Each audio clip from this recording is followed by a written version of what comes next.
Uh,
All right, we're live. It is July 5th. This is the SharpMoney live stream. We have a lot to cover today. Obviously, the big, beautiful bill passed, which has a lot of implications on the sports betting industry. We're not going to get into the rest of the bill. We're just going to focus on the sports betting. No politics really here. We'll go over some of the SharpMoney plans in the future, some of the products that we're about to put out, and just some of the bug fixes we have going on. The chat is open for discussion. If you guys have questions, feel free to ask. So yeah, we'll just roll into probably talking about the big, beautiful bill. I'm sure there's a lot of different opinions on it. I'm still pretty optimistic that it's not going to really affect us in 2026, but we'll get into it. How's everyone's 4th of July? Happy birthday, America. Yes, sir. what's up, everybody? How y'all doing today? Does someone want to take charge of explaining the bill, or should I try to take a stab at it? I'd be happy to take a crack at it. All right, you got it. So, tucked into the 800 pages of this bill was a provision that we have now learned was inserted by Finance Chair Mike Crapo's staff, or him, or someone in that committee, or in the management of that committee or on staff, that essentially goes after the amount of losses or expenses you can deduct as a professional gambler. Now, it's important to say this doesn't just affect sports betting. This absolutely nukes the poker industry, which is not what we talk about here. But essentially what it says is your losses and expenses are deductible up to 90% of whatever that number was. So if you had $100,000 in wagers over the course of a year, which is pretty low, honestly, it's not a lot to handle, call it 100K. You win $100,000 and you lose $100,000. So you break even. Congratulations, you're better than 98% of the rest of everyone. And this year, you would have zero profit to show. But because of the big, beautiful bill, you can only deduct 90% of your losses. So it would look like you made $10,000.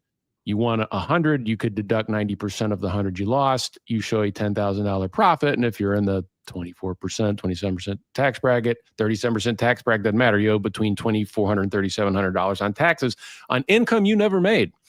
And so, for larger unit players, extrapolate that out. You have $1 million in winnings. You have $1 million in losses. You owe taxes on $100,000 of income you didn't take, which is $24,000 to $37,000. It's absolutely heinous. And that's the big, beautiful bill, man. Yeah, that explains it pretty well. There's a lot of workarounds that I think are being talked about. One is like session betting, because you can claim your wins or losses during a session, and that's kind of open up for interpretation right now.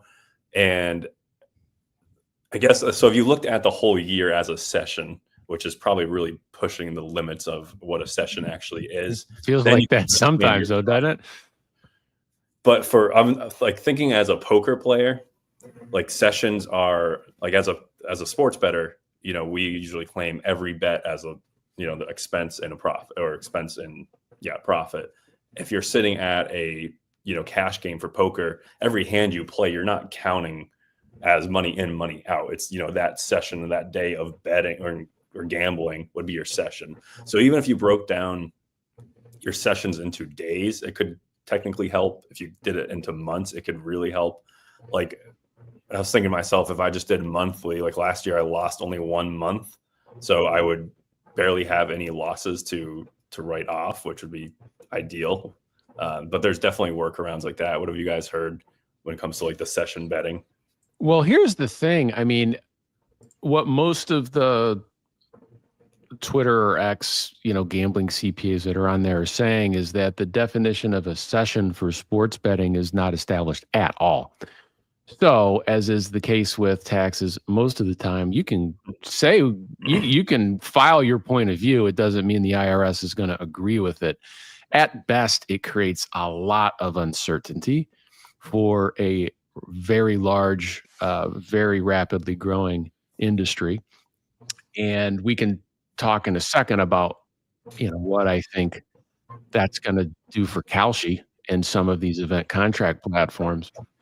But the good news, I guess you call it good news, Rep. Dina Titus from Las Vegas has already filed a bill called the FAIR Act, to fix this problem. So it's already been filed. Ro Khanna, who's the congressman representing Northern California's Silicon Valley areas, he went out and talked about it. So I think, of course it's going to become political, but this will quietly get attached as a rider to some, bill on, UIGEA that nuked, payments to online poker got attached to a shipping bill. Yeah, so they'll just attach these things to anything, and we just have to hope that that's got to happen. Honestly, we've got, people say 6 months. I'd say, effectively you got 18, because you figure, they can get this fixed and have it be retroactive next year. Anyway, I'm hopeful, but it is a mess. Yeah. The last thing I want to do is go into 2026 with the uncertainty of I think this bill will get amended going in 2026, but I'm not going to, wager $500,000 my first 2 months of 2026 if I have no idea if it's actually getting passed. So the other thing I don't have I guess I do kind of have clarity on it, but so losing bettors would also be affected in this, because it would still look like on paper, if you didn't lose less than pretty much 10%, negative 10% ROI, it would still look like on paper that you were profitable and you would owe, even though you never made a profit, which is just like completely against any logic that you would have to pay taxes on money you never made. Yeah, that's Dime, that's the point. You can lose money and still owe tax. It's insane. It requires you to have a hold of 11% to break even. Yeah, pretty much. You're basically getting minus 110. It's 90% deduction on, for, every 100,000. We make a living at 2 to 4%, that's the game we're in. And, that said, there will likely be some workarounds. Are we all going to stop doing this? I doubt it. We're going to be aggressive with interpretations of it. I don't know. It'll be less action though. At the end of the day, this takes liquidity out of the market. And I saw a figure yesterday that something like 40 to 50% of all handle at regulated books comes from pros, syndicates, sharps, people betting for a living. That's 50% liquidity is going to go. That's tax dollars. It's going offshore where, if you want to commit tax fraud, it's easier to do there. Pay your taxes, don't do that. But I also think it's go with Kalshi, and not to turn this into a tax seminar, but I'm someone who came to sports betting through options and derivatives trading, and the tax advantages of trading those financial instruments are real. I mean, you can, if you're trading CFTC regulated contracts, there's something called 1256 contracts and non 1256 contracts, and you can file as a professional trader, and essentially, if it qualifies, you take 60% of your gain as a long-term cap gain and 40% as a short-term gain, and with full deductivity of expenses. And if you're trading as a pro, you can have full mark-to-market accounting, and it's awesome. And so I think anyone with a brain in their head and a giant bankroll is going to trade sports at Kalshi and Polymarket. And I also would say, and then I'll shut up. You heard it here. DraftKings and FanDuel will be in the events business with their own CFTC regulated product by the end of 2026 because of the tax advantages. And if this thing doesn't get fixed, their business is in jeopardy, and they're going to be in the event business. I mean, why mess around with state level bullshit if you can just trade events and be fine?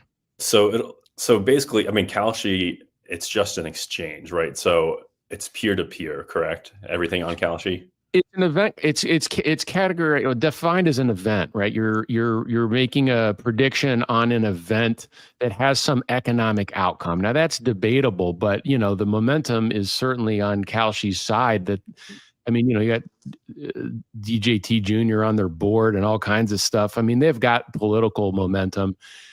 It seems likely that, I mean, look, you don't want to call it sports betting, but it's predicting economic events, or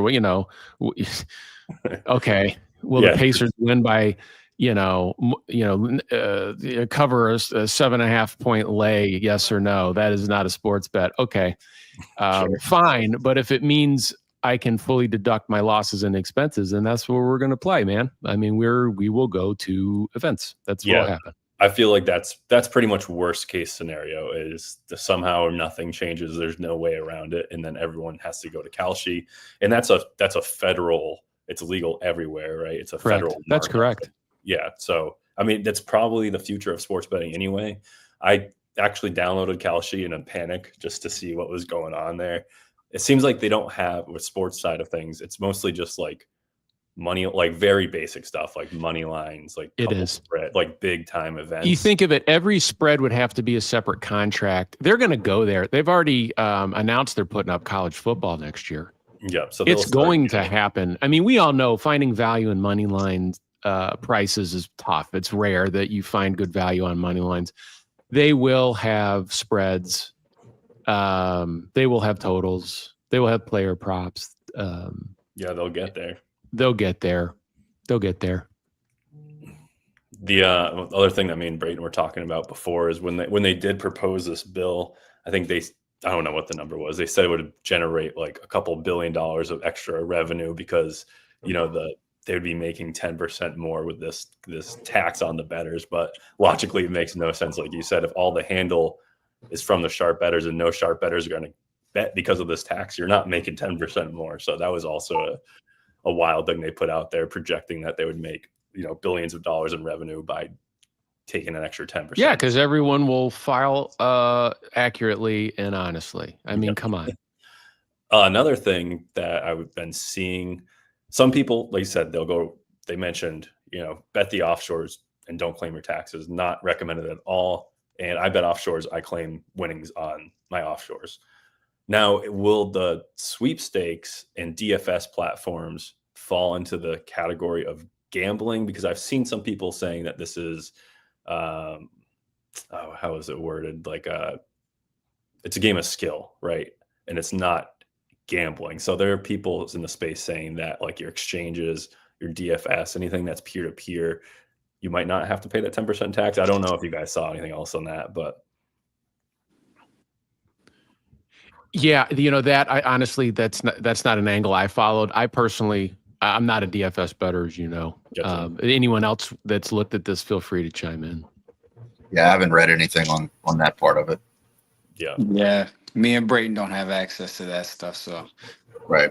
No, we don't use them. Louisiana boys can't have fun like the rest of us. You're right. Yeah, we don't even get exchanges either. So The exchanges are awesome. They're future of betting, and Kalshi will probably go along with there too. The only thing Kalshi is, I don't know if everything's based in percentages, like win percentages, and I don't know if they can convert those to like American odds, or does that make it too much? No, but enter the Chrome plugins that Just automatically change convert the odds on your screen for you. I mean, somebody go build that. Enterprising sports technologists, go build an overlay that converts Kalshi percentages. Interestingly, if you use a product like unabated allows you to toggle between percent, probability, decimal, and all the things. So everyone's going to we'll get real good real quick at percentages. And if you've ever traded Sport Trade, you see, I mean, they trade in percentages. More or less. It does mess with your head a little bit. Yeah. So Sports Trade is the only book, or I don't know how you'd call it, but it's also an exchange, but it's the only state regulated book, right? That's correct. Yeah.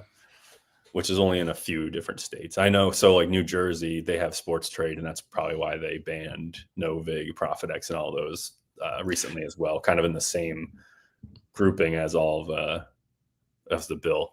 So and I would encourage everyone to follow Alex Kane, the CEO of Sport Trade. He's really on it when it comes to policy.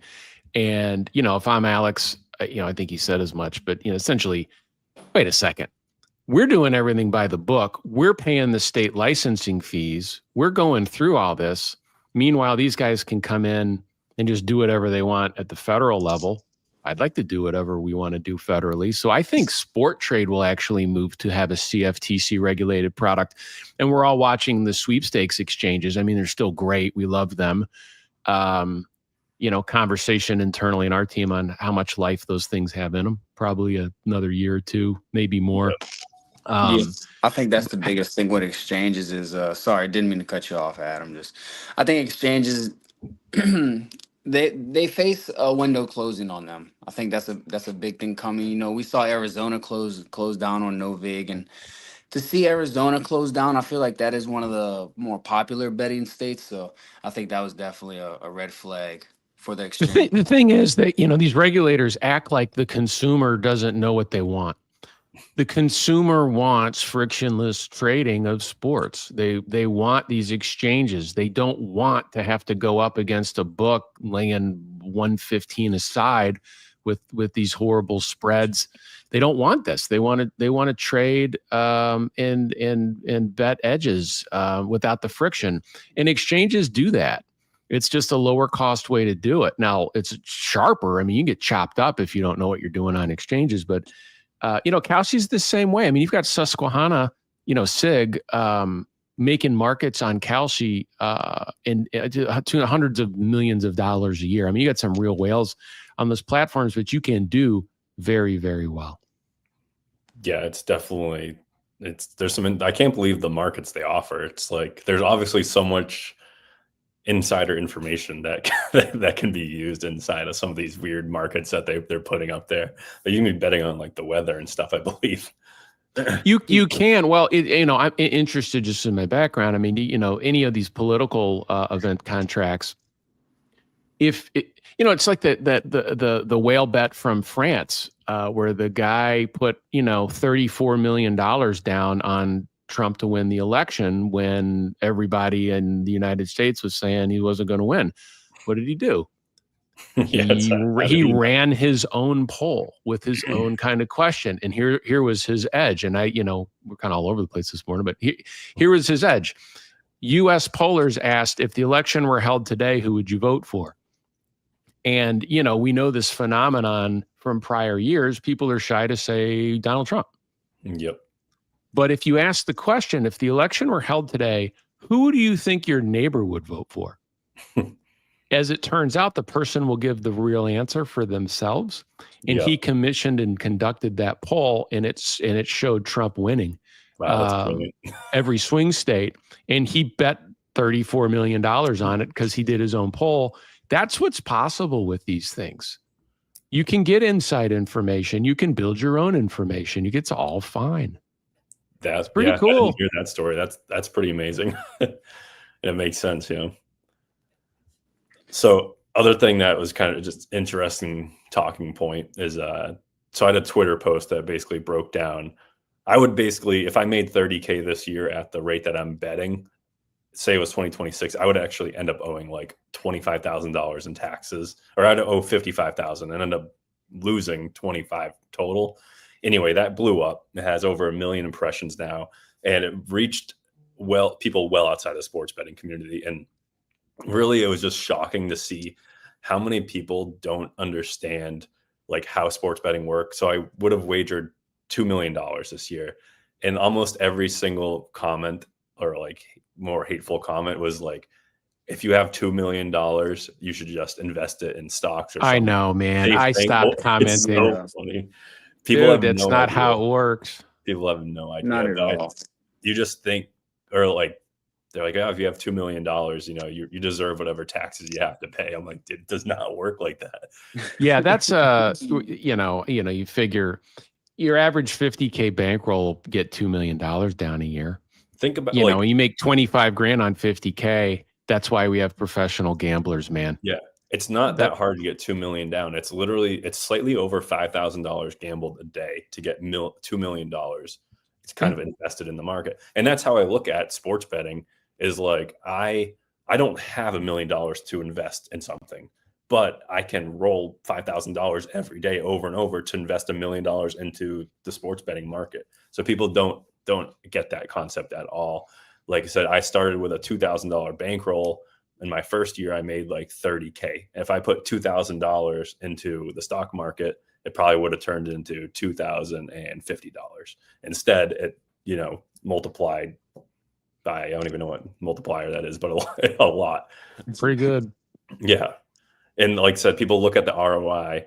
And at the time I posted, I have like a 1.5% ROI, which is, I got crushed the last 2 weeks. So I typically run around 3%, but people also just ripping apart the ROI when it's daily compounding money. It's not yearly. And that's a big difference. And that's why sports betting is so great to especially take small, like if you don't have that much money to invest, putting $2,000 into the stock market is pretty much useless. So do something with it and scale it. And then now I have $75,000. Now maybe that's a good chunk of money to invest in the stock market. So I always push people towards sports betting if you can figure it out.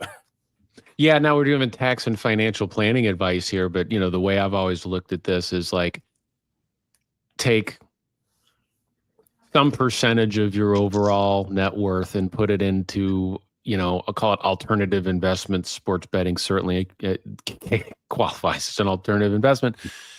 And then, peel off half your winnings and put it into something conservative, long-term and tax advantage. And you just, you're putting, say you bet, 20% of your, whatever, net worth in sports betting, split the winnings with yourself, build your bankroll, put the other stuff in a SEP IRA or a Roth, or, Roth IRAs are great when you have bad years. I don't know. We could get into this in another episode, but yeah, it is. There's all kinds of ways, you can, tax policy is that tax strategy is an edge. That's that my next video might be something like that. Tax strategy gives you an edge, and it is a material edge. So you really you got to think about it. Yep. All right. Anyone else have anything on this subject before we move on to maybe more sharp money related stuff? I would say this: if you're listening, you can find Dime or myself or any of us on X, reposting. Again, I'll point to Unabated has a pretty good 3-step process on their Twitter account to contact your congressional representative. Just do that, please. It's easy. You click the link, you tell them what you think, how it will affect you. Take the time to do it. It'll take you 5 minutes, and these emails get read. They really get read. And so it's important that you do that. And, if you want to make a contribution to either the hobby we all love or the profession that we all love and rely on, that's the biggest impact you can make right now. Yep. Keep spreading the word and let people know that there's a big issue going on right now. Jeff just joined us. Mathwin's here. I don't know if you got anything to say or you're just hopping in to listen, but I'll give you a second if you want to say something. If not, we'll move Hopping on. in, right. chasing the toddler around as I'm listening. So if I have something to add, I'll add it. But Okay. figured I'd pop in while I could. All right. Sounds good. I got a question, Mr. Adam, Mike. Yo, if you don't mind. What is Better's Voice doing on this? that's that's great. So it's many of you may know I'm on the board of American Betters Voice. It's a advocacy organization at bettersvoice.com. You can go look at that. It's Richard Schutz, who's the former CEO of the Stardust Sportsbook. He was a regulator in California, highly experienced. The CEO of Better's Voice, Billy Walters, and then Spanky, who many of us know, of course, the founder of Bet Bash, and see you at Bet Bash this year. I'm doing sports betting 101 if anyone's going to be there. Essentially, the organization was formed to advocate on behalf of all of us. Because the American Gaming Association is clearly in the tank for the operators. They pay their lobbyist bills. They're not for us. No one's for us. No, the bettor doesn't have a voice at the table, and ABV exists to do that. And so Richard was out with a comment. The Washington Post had a really interesting article yesterday. Really, I thought they did a nice job covering this. And he had his point of view on his X account, basically said the AGA doesn't give an F about players. And I think that's true. But we are going to have a concerted effort anchored on Bet Bash to get people to sign up and tell their representatives what they think. And I think it's our opportunity, you aggregate voices together in mass and point it at Washington, and you can get some stuff done. I think it's through real stories of how this affects real people. Because there's just nobody really understands what we do for a living. But that's the role of Bet Bash, is to source, aggregate, and amplify this message. And we'll be doing that. Yeah, Mike in the chat did just ask if anyone was going to Bet Bash while you were saying that. But yeah, Sigma is going to have a seminar there for Sports Betting 101, correct? So it's probably beyond. You're beyond. I mean, it's like, this is a spread. This is a total. That kind of. This is price shopping. But half the room last year was regulators. Yeah, right. And so that led to me giving along with Spanky presentations to the Sports Betting Regulators Association and teaching these regulators what they're regulating. And so that's a big. I spent a lot of time doing that. And for me, it feels worthwhile to help teach people the industry they're about to kill. Right. This is what you're doing. This is how it works. And it blew my mind how little regulators know about the mechanics and basics of betting on sports. Yeah, that doesn't surprise me at all. I mean, they got so much other things to learn about and deal with, so I understand it. But yeah, definitely educating them a lot more is very important there. Let's talk about something fun. All right. New products possibly coming to the bot. So the last month, we've been kind of stale with advancing too much. We've been cleaning up some bugs, some blank SharpMoney graphs, a couple small little bugs, nothing that's really ruining the service at all, but a couple small glitches that we've been fixing. Our developer was on vacation during this month, so kind of just slowed down. But what's on the docket going forward is we have a UFC bot that we're going to build. So there's only a few markets that the Sharper books have lines on for UFC, like total rounds. Obviously, there's like spread on points scored and money line. So there's only like 3 or 4 markets but it'll be especially nice during the summer when there's UFC events every single weekend. Hopefully we'll be finding some value there. It's going to be the same thing where I think Pinnacle and Bet Online are the two sharpest books in this category, and we'll be following, their line movement to find good play. So UFC bot will be very interesting. Do you guys have any experience betting UFC at all? Or I'm fairly new with it. I've just did a little bit of betting in the last year or so, but not too much when it comes to UFC, but definitely excited for it. Yeah, UFC, like boxing, the lines are very volatile. I mean, they're very volatile, and there's some real nuances there. I think one of the sharpest minds on X on UFC betting is Andrew Gambas. So, if you want to learn about UFC approach, Gambas is one to follow, and some in that network, you can pick it up. I'll tell you this: if you have a model, you can beat the UFC. You can beat it. I do not. I wouldn't even know where to start with the UFC model. It's just not something I understand. But I know, you can top down very successfully off of sharp price signals in this market. It is a very beatable market. I'm curious what the limits are betting into UFC on. Like I said, I know Bet Online takes very large wagers on this, and so does Pinnacle. But I wonder how much they actually take near the close. I'm assuming it's a pretty hefty amount. It's like MLB. I'm sure the event matters as well. Some events are really big name, kind of similar like the NBA playoffs, how they take a little bit more money than like the WNBA. So the I think the prelim event size matters. Yeah, prelim events are probably not getting too much action, which might not be able to trust those lines as much. But if it's a big UFC event with some big names fighting, then yeah, those markets are probably going to get shaped up pretty quickly, and they'll be pretty accurate markets by close for sure. Yeah, I guess y'all are going to pull. Bet it much. Go ahead, Brayton. No, y'all are going to be able to pull in the Pinnacle limits and everything, kind of similar to what we're seeing now. Yep, we should be able. That should be able to help us. Yeah, it should help a ton. Yeah, definitely knowing where the limits are, but excited. Yeah, for example, UFC next fight night is July 12th. I'm looking on Bookmaker now. The money lines are up for all of those matches. And I think it's the Martinez-Klein fight, which is the one they're advertising like crazy. I'm not sure. I don't know what I'm talking about.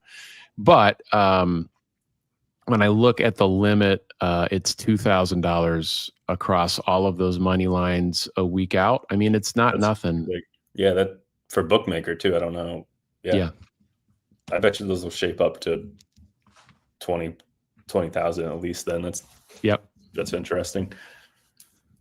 Other thing that we've been in the talks, we haven't started building it yet, but a lot of members have had this idea, and we've seen some other people do it. But a whale bot, which would find basically tons of liquid, like a big chunk of liquidity posted on the exchange, and then basically our bot would side with the whale and then give you all the plays that have an edge to what the whale bet. Would give you probably direct links right to the book. So that would be a great little ad for us. We still in the works of exactly what it's going to look like, but that's something in the plan, hopefully the next month or so to get that one out. UFC shouldn't be that long of an ad. I would give ourselves a couple weeks to be safe on that one, but I think the UFC will be added pretty shortly. Yeah, I love this product idea, Dime, that you've been cultivating. Is it reminds me of what you look for in stock trades. You don't have to know anything. You just watch the volume. So you can watch price action and volume on a stock and essentially just tail the volume, because people with putting tons of money into a position aren't stupid. They don't, they didn't get that bankroll being dumb. And the same principle applies to tailing whales.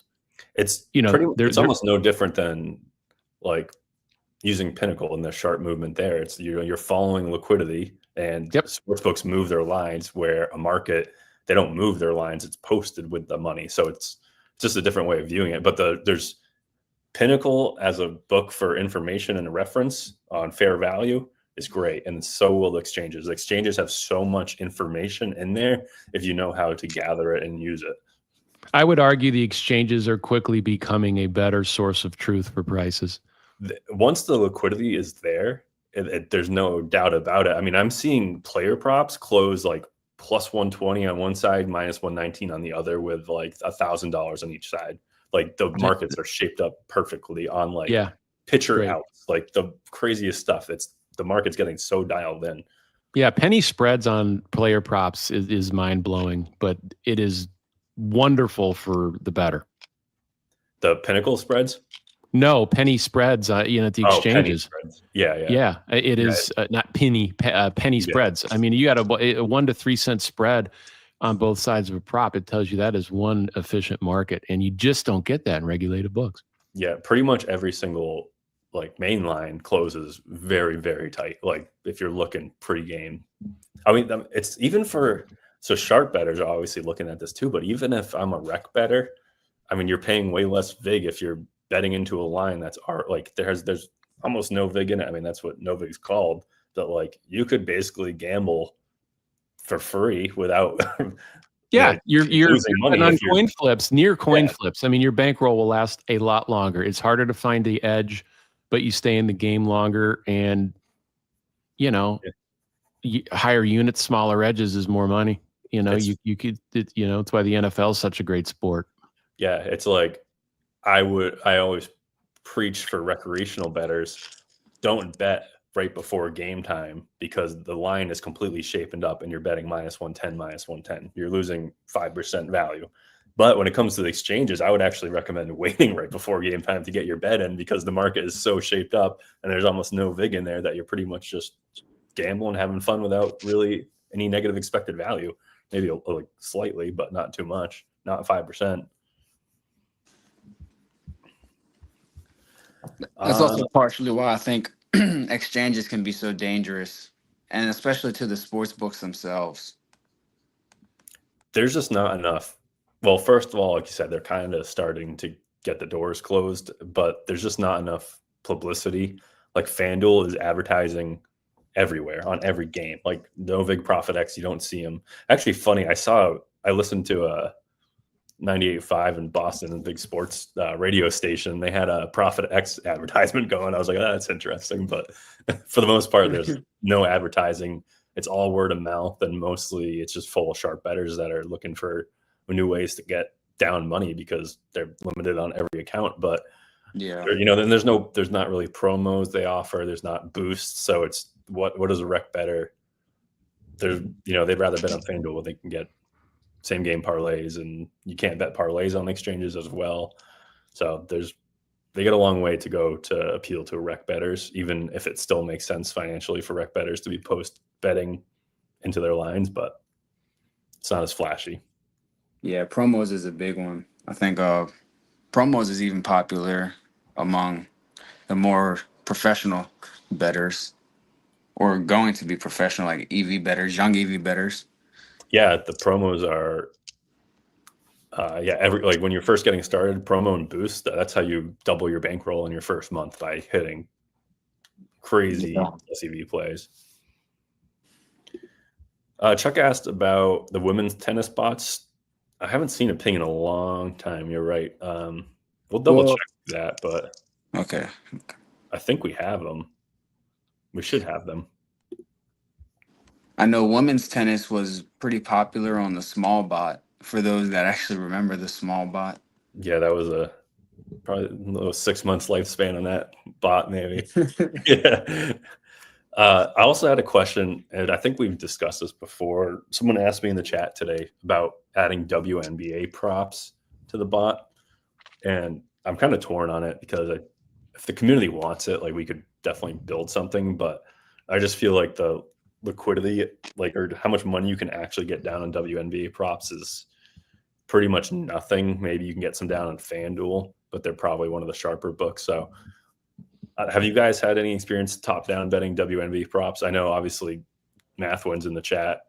Yeah, I'll hop in real quick on this one, Robbie. I got a second.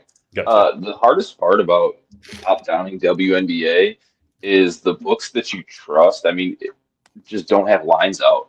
Like, when we talk about top downing NBA, we like to look at and focus on Bet Online, Penny, FanDuel a little bit. Penny doesn't really have lines out until maybe a couple hours before game time. Bet Online and FanDuel typically have lines out, but those are also the only really books you can bet into. So it's like you Yeah. almost have to originate WNBA if you want to have a chance of getting any type of volume down, because the only books that you can bet any type of volume at are Bet Online and FanDuel. Yep. So it's like I mean, you essentially could, if you want to get down your $3 at DraftKings and MGM and Fanatics. But Yeah, you would probably be able to do it for a couple of months, and then you'd get cooked if you had a fresh account. So it's one of those things I'm just torn on, because here Robert said he can't get down anything on WNBA, and like I said, the only thing I can bet on is on FanDuel for the most part, that I can get more than a few dollars down, and that's from you originating them. Otherwise, they would probably be the sharper books, but you can beat them with origination. So it looks like we have Adam in here. He's the one that must have asked me this question. With WNBA becoming more popular every year, though, maybe in the future that shapes up a little differently, where maybe they're willing to accept a little more wagers on it, and the books are coming out with the lines a little quicker than they are now. But yeah, I'd say right now, from a top-down perspective, you really want to stick to spreads and totals, and I wouldn't even top down those early in the day. But those you can at least get something worthwhile top downing later in the day, especially betting into books that aren't just FanDuel. Math, remind us when the expansion teams are live in WNBA. So Golden State is live this year.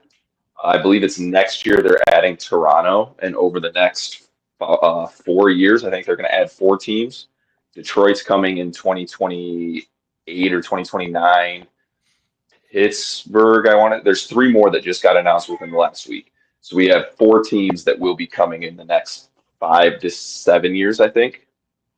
What do you think? Yeah, I think all that speaks to higher volume. Just, you're just going to get, every year you're going to see more action in the market. And I think it's great. Do you think this is more not really betting related? I don't watch too much WNBA, but how many teams are there right now? There's only like 8 or 10 or something. 13 right now. All right, 13. So they're adding like 4 or 5 more in the next few years. Like, do you think that dilutes the product is fairly good right now and they're growing? Do you think it dilutes the product to add 5, 6 more? No, the league is way too small right now. I think honestly the biggest problem, and what they should have done before expansion, is increase the roster sizes. So like you look at a team like the Indiana Fever right now, Ari McDonald has been waived by 3 different teams. She's starting and playing 32 minutes and is playing phenomenally well for the Fever in Caitlin Clark's absence. But this was a player that was sitting on her couch 3 weeks ago. So there's so much talent that doesn't even get on WNBA rosters right now, because the roster sizes are like 12 players versus the NBA 17. So there's just so much room for the league to grow right now. And there's a lot of good players that just aren't even in the league. Yeah, that's a good breakdown. We get a question from Buffalo Jack here about how you find your daily doubles. And you've talked about this before, but you want to just go into a little detail about it? Yeah, so the daily doubles are just based off of early market trends and movement, similar to what our bots do throughout the day. These aren't necessarily flagged by our bots, because when I call out the plays, there isn't necessarily a edge to them, but they're ones that, based on what I'm seeing early in the day, I expect to gain value throughout the day and close as a positive EV play. Yep. It's basically the kind of the theory that I've always had, is like, once the market moves in one direction, the chance of it going that direction like tenfold versus reversing back is better. So yeah, you're hitting plays that EV bots aren't flagging, a lot of people aren't even looking at yet. And then, like I said, I don't know what's your sample size? You must have well over 1,000, or probably not 1,000 yet, but I know your ROI is crazy good on those things. Yeah, we've been going for, I think, 500 or so bets, so a little over a year and a half. And I think the ROI is sitting at like 6 to 8%, something like that. Yeah, it's wild. So yeah, you're probably talking about 3% edges on each leg you add in there. I do want to address, Adam asked, what's top down betting, and there may be some other folks here that are asking, it may be new to us. Core to our strategy at Sharp Money is the theory, I think proven theory, that if you watch the prices at the sharpest books that take the highest limits and don't limit winning bettors, you can assume that price at that book is the true price. And then all we're doing is price shopping against that true price to buy a bet on sale at a retail book. So if Pinnacle says, the outcome of this particular bet should be priced at minus 120 and DraftKings has it at minus 110, we'll grab that 110 at DraftKings because we know Pinnacle thinks it's got a higher probability. That's just it, top down. You're basically pricing, you're betting based on, you're buying bets on sale relative to what the market maker says it should be. And we can do that because retail sports books don't really do bookmaking. They just move on air. They trail the market makers.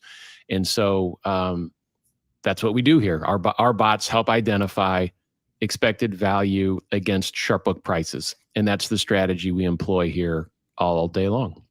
Yeah. So top down is just another word for plus EV betting. And then the reverse side of that is bottom up betting, which is originating your own numbers and then comparing those to the market. But it's funny that top down has coined the term of positive EV betting, because even when you're originating lines, you're still positive EV betting. You would never place a bet without a positive edge. So it's kind of funny, but yeah, what we do with the bots is all top down, following market trends. And that's what we call top down betting. But yeah, top down is a really good fit for highly liquid markets. Because you can trust the sharp price. WNBA props, you really have to do what math does, which is build your own model and originate and have a point of view where the market might not have moved, but you think it's wrong, and higher risk, higher reward in doing that. Yep. One good thing that got brought up there too that I forgot to mention is, this is a plan for the future for Sharp Money as well, but we are hoping to start doing webinars soon on Zoom calls. So we'll probably basically have like a round table open discussion of, like 1 week will be like, it could just be like the basics of positive EV betting. And we will put on a little webinar. We'll probably explain the simple concepts to start. And then we will have an open audience so people can jump in, ask questions, or even talk more about the subject. So hopefully we'll be starting that soon. That'd be a really fun weekly or maybe bi-weekly thing that we can do. And especially, we probably have a pretty good split of newer members and experienced members here. So I think sometimes we might over talk some things because or explain things like beyond people's knowledge because we assume everyone has been with Sharp Money for so long. But the reality is there's a lot of newer people, and we probably want to explain some of the more simple concepts with those webinars.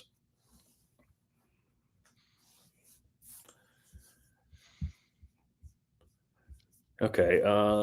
Anyone have anything else to add here? We're almost coming up on an hour. Hey, Rob, I know we have to be careful here, but let's make sure everybody knows about our new partnership with Edge Boost. I think that's a benefit we rolled out to the community that within some parameters we're able to talk about because of banking regulations, et cetera, et cetera. But I think it's probably the most valuable member benefit we offer right now. Yep. So for more information on that, we can talk about it briefly. I'll just kind of read off what we have.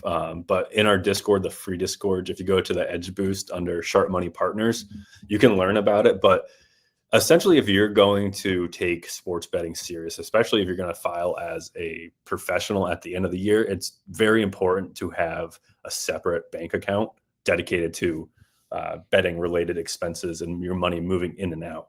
So what Edge Boost is, it's a bank account that is pretty much for professional bettors and gamblers. You get up to 0.5% cash back on all your transactions. So you get some extra cash back. And yeah, it's just a really solid partnership for us. And like I said, we can't speak too much on it because there are a lot of regulations on what we can and can't say since it's a bank. So for the most part, I would just check it out in the Discord and read through it. And there's, you can go on edgeboost.com and talk to their support team. They can help you answer questions there too.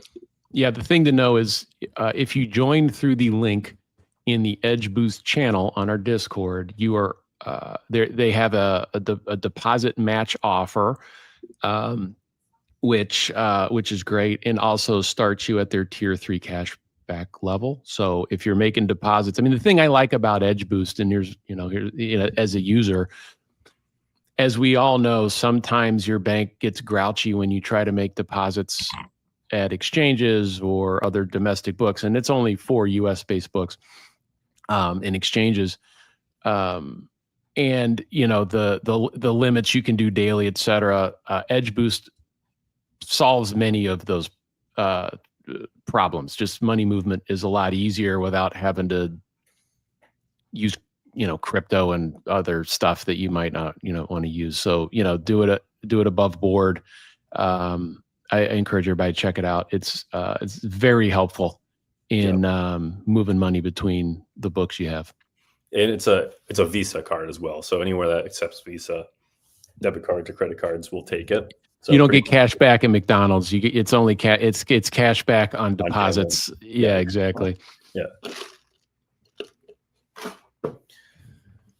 All right, that's about all I got. What about you guys?